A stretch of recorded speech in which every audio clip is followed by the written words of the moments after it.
We're going to start this news week off with our biggest and most exciting story of the week, prom.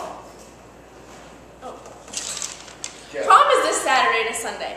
Korean March starts at 6 for anyone wanting to attend. Hope to see you there. You know, that's great, Sammy. Now on to sports with Jay Campbell. Thanks. Yesterday was 2011 opening day. We have now kicked off the season of Major League. So get out there and watch it, baby. Also, Final Four kicks off on April 2nd. This consists of number 11 VCU versus number 8 Butler, and number 4 Kentucky versus number 3 UConn. Now to local sports. Baseball coach Fitzpatrick had his baby, Owen Fitzpatrick. And the first soccer game is tonight in Adel. Now to our sports clip of the week. The Lakers back. Given away by Jack. Boy, a little bit too casual that time. We can't touch this.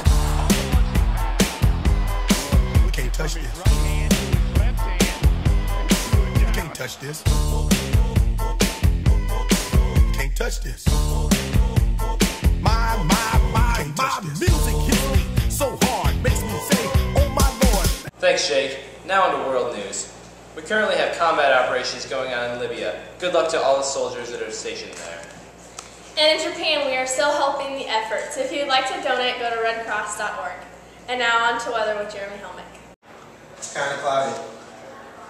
Thanks, Jeremy. Now on to some school news. FCCLA went to state on Monday and Tuesday. Danny Hubbard took home gold in recycled design. Rachel Henderson took home silver in recycled design. Justin Orff and Joe Trent took home gold in promote and publicize. Mackenzie Mattia and Liz Bishop took home bronze in interior design. Carolyn Clausen took home gold in a job interview. Julia Alba took home silver in an illustrated talk. Brittany Marks took home gold in Focus on Children. Lauren Bishop and Jenna McAfee took home gold in a chapter showcase. Brittany Marks, Lauren Bishop, and Jenna McAfee will move on to nationals in California. Congratulations to all you FCCLA members. Great work out of you. Okay, this is a big weekend for movies, starting with Jake Gyllenhaal's new hit, Source Code.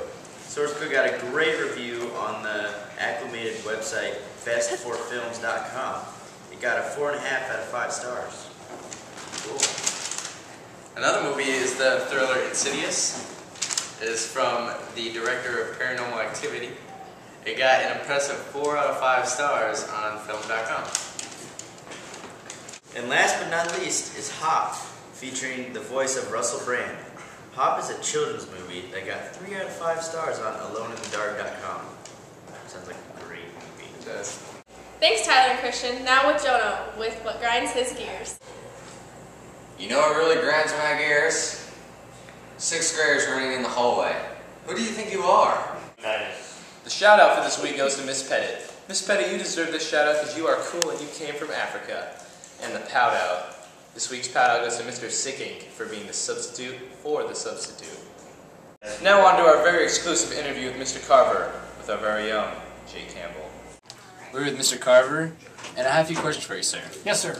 It will start off with, explain what we're doing with the track and the entrance to the field. Well, what we're going to be doing is we're going to be doing some major upgrades to the track. We're going to be putting down an all-weather track. We're also going to be working on entrances into the track to make it look more aesthetically pleasing, also for better crowd control. Like you know, when we have track meets now, we have to watch the driveways, the 2 driveways coming in. Yes, sir. The plan going forward is that we'll put ticket-taking booths right there at the facility, so we won't have to take tickets at the bridge and at the Right at the entrance to the track? Yes, sir. It's very convenient. And I guess you already answered my second question of, is it an all-weather track? It'll be an all-weather track. There'll be an asphalt base with a rubber texturized surface to it. We're going to have a black track with probably some white and blue accents on it. So very nice. So why did we make this purchase exactly? Well, one of the things is our track right now is a cinder track, and you know in the past we've had troubles running on it, particularly if we have a wet spring. Now with an all-weather track, we can run on it whether it's raining or snowing, or we'll be good to go. So you think cinder tracks are going obsolete? I do. Very few school districts, colleges, universities have cinder tracks anymore, so yes. Yeah. How much is the track? Well, you know, we're in the process of, we've allocated, we're going to borrow against our Pebble money, and we're going to be issuing some general obligation notes about $900,000. Now, we don't know if the track's going to cost that much, but by the time you figure in some upgrades, bathrooms, fencing, the track facility itself, we just want to make sure we have enough money. We'll have a better handle on that once the bids come back. All right. When roughly will it be put in? Well, if the weather holds, we'll start construction on it yet this spring, as soon as school's over. As soon as school's over? As soon as school's over, and if we can get in there a little bit earlier, we will. And we hope to have it done before football season starts this fall. So we can run through the entrance. So you can run through the entrance, yes. That'd be fun. As a football player, that'd be fun. Very good. And are you excited for it? I'm very excited. I think this is going to be a great addition to the school. It'll complement what we did with the music room, the wrestling room, now with the track, and then also what's academically going on in the building as far as the technology and such. So yeah, I'm very excited about it. I think it's a good step.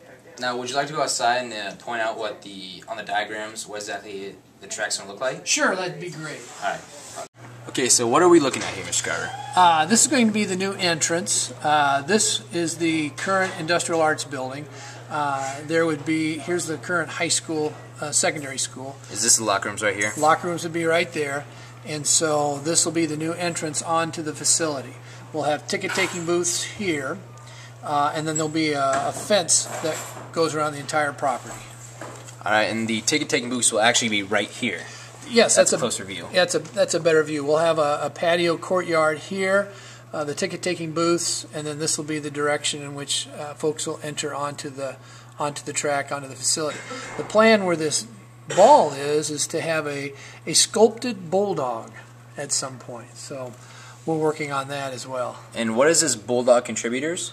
One of the concepts is that we would have a wall in which patrons could get bricks and have the bricks engraved and then put those onto the wall. So now another question. This parking, what's going to happen to this parking to get to the entrance? Is it going to have to be blocked off for games and track meets? Sure, yes.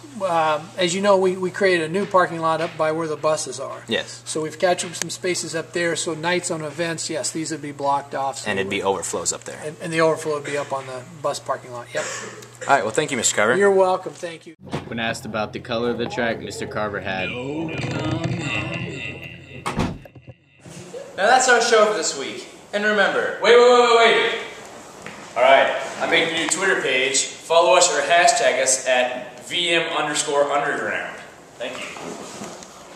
now remember, you stay classy, Van Meter.